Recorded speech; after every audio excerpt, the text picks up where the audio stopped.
Misty here. Thank you so much for joining me. In today's video, I have a project panning tag. This was created by Ruth. It's open to everybody. I will have all of the prompts listed in the description box down below.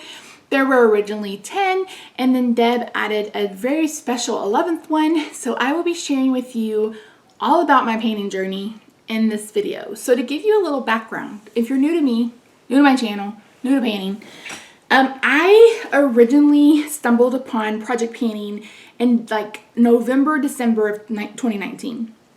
Kat from Kitten Snitch. Is it still Kitten Snitch? She's one half of Beauty News, and it was like project painting update. And I was like, what are you recommending me? YouTube? Little did I know it was going to send me down a rabbit hole. So I decided in January of 2020 I was going to do the team project pan, and then in April I did the 50 Shades of Pink intro, and by May I was done. I think a lot of us really struggled in 2020 for obvious reasons, but I'm a Taurus and I'm stubborn and I don't like to give up on stuff like that. So in October or November, I decided to start this channel, and I wanted to dedicate it to makeup and doing painting and using up my makeup. So that's kind of what I've been doing over the past 2 years. So my first project, other than paint those eyeshadows, I believe was That's Expensive, and I created that and we started that in December of 2020, and we finished it in December 2021. If you want to see kind of how successful I was in painting for 2021, I will try to remember to link my year-end empties where I break down each project and how many products I ended up using. So I felt like 2021 was a great year for me. And then Dannie and I were talking, and we were talking about, do we want to do an empties challenge? And then Jessica had mentioned 5,000, and Dannie's like, do you want to do 5,000 with Jessica? And I was like, I will try. I will try. So for 2022, the focus is using up $5,000 worth of product. Now, this is not something I'm going to be able to do in 2023 because I don't have a very expensive collection other than really high-end skincare, and I'm kind of going through it, you know what I mean? So my goal this year has been finishing things up, but I'm also doing my best to hit pan and face palettes and face powders and brushes and bronzers and highlighters. I'm painting 80 something eyeshadows. So I feel like 2021 was really successful for me, and I'm hoping to have the same success in 2022. So as I answer these prompts or these questions, I'll share with you products, etc. And yeah, I'm very hand gestury today. I apologize. I also apologize if I have black underneath my eye. Oy, oy, oy. If you saw my Project Level Up, I bitched and moaned about that Essence Last Princess mascara. I'm gonna have to declutter it because fat girl don't play like that. Okay, anyway, let's get started. Number one is the easiest category to pan, and I feel like for me that's setting spray. I use two. I have two right now. I have 3 on the go, but I always set it down and then I go over it with something that is illuminating. I hate this one. This is hate panning, but this is the Grip Set Refresh spray. I don't know if there are 2 different ones from Milk, but this one is so flippin' glittery. I hate it so much, but I love the Urban Decay All Nighter. But anyway, I use 2 each time I do my makeup, but I also use some of them in my skincare as well. In fact, one that pops up in my head, I used the ColourPop Pretty Fresh Hyaluronic Acid Setting Spray in my skincare, and I recommend that to anybody who's like, this isn't a very good setting spray. I'm like, no, but it makes a damn good step in your skincare routine. I did that for the e.l.f. kind of coconut dewy mist because that was a bit more milky and didn't really play well on top of makeup. So I will try to remember to put the number up on the screen of just how many setting sprays I have used either over the last year or even since just January. So I feel like setting sprays are the easiest for me to pan. Hardest category to pan, I think I'm going to give you 2 answers. Number 1, highlighter. I mean, any kind of powder product really, but highlighter. So this is, I brought this into my Beauty A to Z last year, frankened it, and I barely hit pan. I am not making any progress on this whatsoever. It's also not a focus product, So I may have to, it's beautiful. I mean, it's a beautiful color. It is one that I would feel okay with wearing every day, but I get a little bored and I don't like to do that. We'll see. But I mean, it made a beautiful kind of champagne-y color. So it's not the color, it's not anything other than I like to mix things up and get use out of other things. But I think for me, the reason why I chose highlighters is because like I can over blush. Like I love to over blush actually. I like to add a bit more bronzer.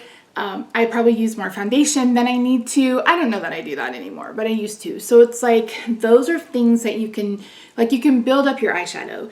You can build up your foundation. You can build up blush. But I feel like if you build up highlighter, especially like me who uses an illuminator under a glowy foundation, and then uses glowy products and then goes over it with a glowy powder and then a glowy setting mist. So I feel like I can't necessarily go overboard on highlighter, and not that I would want to, but I feel like that's why it makes it a bit slower for me to pan. So like if we're doing that, that's the thing. But the other thing are baked products. This is why I started my project Get Baked, because baked products are basically impossible. I started painting a CoverGirl baked bronzer. I think it was their True Match, what was it called? It was old. Like I'm pretty sure I wore that at my wedding, and I got married in 2009. So it was pretty old, but I tried to pan that, and it took me probably almost a year to just wear down the dome. So if we're going like particular, like category by category, it's, you know, highlighter. But if we're doing like an overarching type of product, it's baked for sure. This is beautiful, but it'll take me my life to use this. And I have like 180 blushes. So yeah. Okay, moving right along. A product that you flew through, and this one is really surprising to me because I've never been one that powder. I don't set down my face. Like I use a finishing powder, but I'm not one who sets down my face. I've just recently started kind of setting down my under eyes because they're a creasy mess. But I've literally flown through this NYX High Glass powder. I've repressed this. I'll try to insert a picture of it repressed. But you can see I've already hit the rings. I'm going to guess this is going to be finished by June at least. It may not even make it through May. I think it's probably going to be June, maybe July. But I'm so surprised at how fast I flew through this. And I ended up picking up another one. NYX was, I don't know if they're still having, probably not by one time this goes up. NYX was having a friends and family 30% off. And I went ahead and picked up the Bear With Me spray because I like to use that in my skincare. And I went ahead and picked up another one of these because they've been discontinued and they're on clearance. So when I repressed it, it basically turned into a highlighter. So if you see kind of the goldy glow on my face, that's this powder. And I am surprised how fast I flew through it because I literally didn't even think I was going to hit pan until like July or August. So to finish a powder, me to finish a powder? Who am I even? I don't even know. So yeah, flew through it. Number 4, the product that you lost the will. It took so long. I haven't lost the will yet, but I am so daggone close. And that's on this. This is the Too Faced Chocolate Soleil Bronzer. This is a deluxe size sample. It had 10 uses from Dannie. Dannie sent it to me because I'd never tried it. And we're probably up to almost 70 uses on this bronzer, and there's still no pan. And I don't think I'm going to hit pan anytime soon. And I've put this in my advent calendar project band. This was the very first product I rolled in. I have been working on this since December 27th. It is now April 25th. Like I said, over 70 uses, and I'm still not even close to hitting pan. And I'm like, oh my God, I'm ready to move on. It's lovely. It's what, you know, the bronzer I've been using every time I do my makeup, but I'm ready to move on. So, if it takes me much longer to hit pan, I will probably lose the will and just roll it out of that project. We'll see. I'm not a quitter unless it's a no buy. More to come on that. You may have already seen it. I have no idea when this video is going to go up in relation to like my empties, makeup confessional, those kinds of things, birthday haul, etc., etc. Okay. Oh, I lost my screen went black. A product you wouldn't let beat you, and this one I am so excited about. It's actually two. So, don't fall. This is the Pharmacy Honey Grail Face Oil. This, SUCKS. So bad. Even if you use the tiniest amount, I don't feel like it soaks into my skin very well at all. And I also hate the smell of this. But the other product is this. This is the Cargo Swimmables foundation. This was literally like peanut butter. Maybe a little bit thinner than peanut butter, maybe mortar, grout, but it was thick. It's thick boy. So I combined this with this and put it into this, which is just an airless pump. And I was like, I'm going to have to declutter this. I can't get it to work, like both of them. And then one day I was like, you know what, let's just try something. So I literally took this out and just kind of wiped the wand on my face and then put this on top of it. Gorgeous. Absolutely gorgeous. Now I haven't used it again because I'm trying to pan another one. But I was so happy that I found a way to use both of them because I was at the end of my rope with both of them. I love the Honeymoon Glow. I love the Honey Halo moisturizer. Like, I enjoy most of the Honey line. The scent, though, the scent. I will say this doesn't smell as bad as the Feeling Good, but I still don't like this honey scent. I think I just don't like the scent of honey, but it's really good skincare, so I stick with it. But I sent one to Courtney, and I think she really liked it, but Deb was using this on her body because it just doesn't work very well as skincare, but it works beautifully as a primer. So yeah, I didn't let those beat me. That's two I didn't let beat me. Number 6, easiest eyeshadow formula for mattes and shimmers. I think the easiest shimmer formula is probably Glam Light. Spoiler alert. Yeah, spoiler alert. So I was painting these two mattes. Shoot. This one in Beauty A to Z. This one in something. I don't remember what project it's in. But it literally only took me 6 or 7 times to hit pan. Now that's not counting every time I dipped in, just actual usage. So yeah, I feel like their shimmer formula is super easy to hit pan in. The matte formula, not so much, but the shimmer formula, yeah. So other than like Profusion, which is kind of a cheap, I shouldn't say it that way. Profusion is a bit more powdery, so they're really, that's what I'm painting in my, that's my Pan That palette this year, and these are really simple, like I've hit pan in like 6, 8, 10 uses. But if we're gonna go more kind of mainstream, something that everybody has, I think it's these BH Cosmetics mattes, because I hit pan in this purple matte in about 11 uses. So from what I have used, either the Glam Light shimmer formula for shimmers, and then like the BH Cosmetics, this size for mattes, if you're not going to go with Profusion. Hell, Project Level Up, the very first palette I used was a Profusion palette, and I had painted one shade in 3 uses. So to me, it really depends on just how dry the formula is. So yeah. The hardest shimmer formula. I honestly don't know. Maybe ColourPop, because ColourPop's pans are so full. But I haven't tried to pan a shimmer from ColourPop. Yeah, I'm gonna go with ColourPop for both of these, because I've been working on a matte from ColourPop that I've used probably 22, 23 times, and I've barely made a dent. And it's very targeted, like it goes right here in my outer corner. I use a very stiff targeted brush, and I'm still nowhere close to pan. So I think the hardest formula is probably ColourPop. I think it's hard because they're just so full and it takes forever, and some of them are so flippin' pigmented you don't need a whole bunch. I'm not a person who, like, I'm trying to pan mattes in my Pan Those eyeshadows, but I'm also rolling them out after 25 uses. So I honestly don't know, other than ColourPop, what matte would fit that category. So yeah, I don't know. You guys have to let me know what you think in the comments.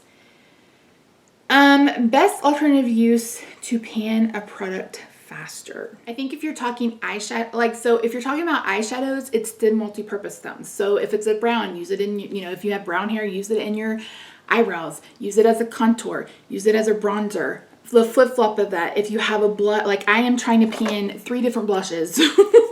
That's not it. I have been working on 3 different blushes, and like you can see I've got some targeted use on these because I use them as eyeshadows. This one has got a really good pan that I actually use as blush. But, you know, these 2 I use as eyeshadows. They go on my face as blush.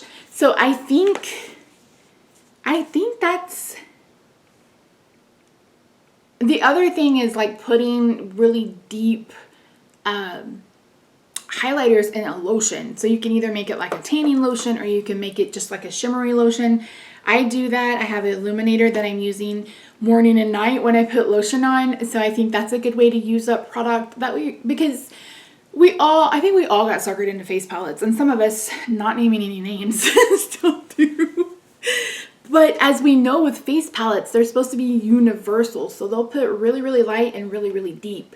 And so like, for instance, this isn't a face palette, but this is the one that I am, this one from Pretty Vulgar. This is their Glow Up. It's a bit deep. It's a bit too deep for me. So you can see I'm kind of chipping away and adding this to my, one of my lotions. Not now because I'm using the illuminator.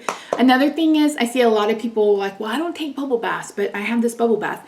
You can use bubble bath as bath soap, you know, like body wash or whatever. I honestly can't think of anything else other than that. Like, I can't. Yeah, I think just, you know, if it's a powder product, it's, you know, eyeshadow again. Can it be a bronzer? Can it be a blush? Can you target it with a, you know, an eye pencil? Like those kinds of things. And of course for the opposite, for like blush, bronzer, highlighters, can you use it on your eyes? Can you use it, you know, can you use it as a brow bone highlight? Can you, you know, bring it down your chest? Those kinds of things. So I think, and then like I said, with the setting sprays, like the pretty, like if it has skincare ingredients like hyaluronic acid or something like that, and you're not finding it's playing well with your makeup, put it on your first step of your skincare. Use it to spray in between steps if you know, have the time or you want to do that. So I think those are probably the ones. Those are probably the ones. Hopefully that made sense. Number 9, best project painting tip or trick. Pan your own way. Pan your own way. I've created what now? 3 projects? 4 projects? 3 projects? I don't even know. But I leave mine super open-ended. And that's because I pan differently than Dannie, Jessica, Ruth, Andrea. Like none of us pan the exact same way. So and I like to do the themed product. Like project painting for me is fun when I can do prompts, when I can do a rolling style, when I can, you know, where I'm like rolling stuff in or competing against myself. Like I love that kind of community aspect of painting and making it fun and having it game and childlike. But sometimes I pan how I need to. Like if, let's say, that's expensive. So that's expensive. It's 8 to 10 products. Rolling or not rolling, you set your own goals, etc. So there are some people, like I know Anne-Sophie from Metropolitan Creole is painting, like that's her year-long project. So she's not rolling things in. She's trying to use things that will take her a while. For me, I'm trying to roll stuff in every few months. That way I can keep it going, keep it moving. Last year, I probably wore makeup maybe 10 times a month, maybe 12 times a month. And now I'm trying to use it at least 4 or 5 times a week. So my painting style has changed. So at the end of the day, you have to pan the way that you want to pan. If you're not having fun with a project, stop doing it or change the way you're doing it. hate painting, don't hate pan. Like, I'm hate panning. It's like, here, I'm hate panning this, but don't hate pan. I'm hate panning this. I mean, it's not like the worst thing on the planet. I just don't care for it. But there have been a couple things that I have gotten rid of, like the Milani Soft Focus Gloves. Like, nope, I'm not hate panning this. I hate it. I don't want it on my skin. I don't want it around me. And I've let it go. So I think those are like, you have to make it your own. And even if it, like, you just have to make it your own. And I think a good example of that is pan those eyeshadows. So this was started by Alexi several years ago. And initially it was, you have to hit pan in this palette.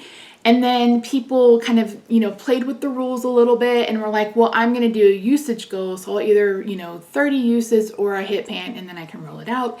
And then this year you've got prompts. Lainey's doing prompts. So we're basically picking our own shadows. Some people are doing, you know, pans that have no shadow in them. Some people are doing palettes and like a single eyeshadow. So it's completely up to you, like how you need to make a project work for you. And so I'm doing pan those. This is the first year of painting eyeshadows. I didn't paint them last year. So I knew in order for me to be successful, I had to have a little bit more control over what I was working on, because the one time I tried painting those eyeshadows just randomly, I got the worst color story ever, and I just didn't have any motivation to use it. So I'm trying to pick colors that go with all of the other colors that I'm currently painting. So I think at the end of the day, painting isn't supposed to be stressful. So don't take on more projects that you think you can do. Don't feel like that you have to constantly update on Instagram or YouTube. I am the worst at Instagram. You see my face more than you ever see a project update. But yeah, it's like, don't try to set your expectations that you pan like Jessica or Dannie. A good example of that is Paula. Paula from A Beauty Guru Made Me Do It. She's a really slow painter, but she owns it and she still does the projects that she wants to do. And she sets her own goals and she goes at a really slow pace. And that's what works for her. So you have to make painting your own. Don't stress. It's not meant to be stressful. So that was a really long-winded answer to that one. But I honestly don't know what else to say other than, you know, that. Just make it your own. Like, and if it's something that is too wordy, like another example of that is Partners in Cream. I know initially it started like cream makeup, but then people brought in body care, skincare, other cream products to really be able to participate, but also make it work for them. So that's probably my biggest piece of advice is make a project work for you, or just don't do, like, you don't even have to do the themed projects. You don't even have to do a Fantastic Ladies project. I just find that they're fun, and I like to jump on almost all of the ones that are themed. Hence why I'm doing a million projects. We'll see how successful I am at the end of the year, but yeah. And then number 10, so the last of the original, what has project painting taught you? Project painting. Oh, I got it. Let me adjust. Got nerve pain in my back. What has project painting taught me? I have a lot of shit.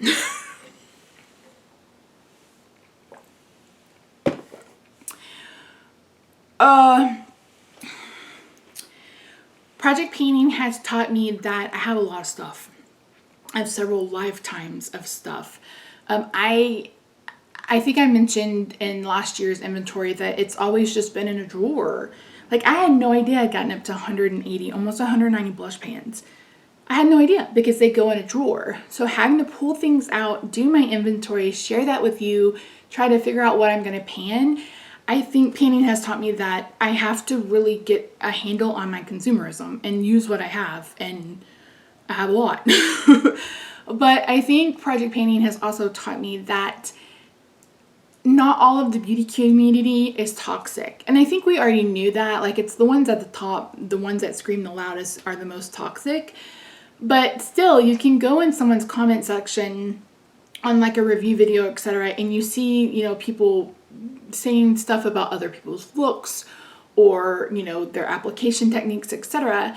But I don't find that to be the case in the painting community. I've made some really great friends in the painting community, and it's not easy for me to make friends because I'm homebound. I'm an introverted extrovert. I'm a Taurus.